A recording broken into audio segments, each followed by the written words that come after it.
নবী করিম সাল্লাল্লাহু আলাইহি সাল্লাম ৩,০০০ সাহাবী নিয়ে হাজির হলেন। দুই দল দুই দিকে, মাঝখানে খন্দক বা পরিখা। কুরাইশ বাহিনী খন্দক দেখে হতভম্ব। তারা প্রায় ১ মাস মদিনা অবরোধ করে বসে রইল। অবরোধ ছিল এতটাই কঠিন যে মুসলমানদের অনেক বেলায় না খেয়ে থাকতে হয়েছে।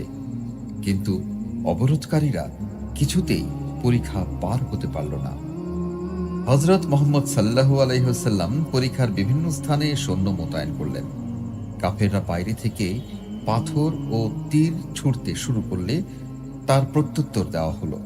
এভাবে বিক্ষিপ্তভাবে হামলা চলতে থাকলো। অবরোধ যত দীর্ঘ হলো, শত্রুদের উৎসাহ ততই কমতে লাগলো। ১০,০০০ লোকের খাওয়া দাওয়ার ব্যবস্থা করাও ছিল অত্যন্ত কঠিন কাজ। তার উপর ছিল প্রচণ্ড শীত। একদিন প্রচণ্ড ঝড়ে কাফেরদের তাঁবুর ছাউনি উড়ে গেল। সৈন্য সামন্ত ছিন্ন ভিন্ন হয়ে গেল। কাফেররা এ পরিস্থিতি মোকাবেলা করতে পারল না।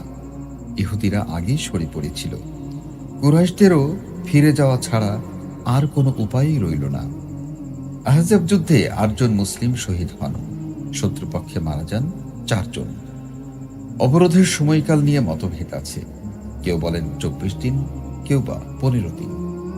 সূরা আহজাবে ৯ থেকে ২৭ পর্যন্ত আয়াতে খন্দকের যুদ্ধ সম্পর্কে আল্লাহ তাআলা গুরুত্বপূর্ণ আলোকপাত করেছেন।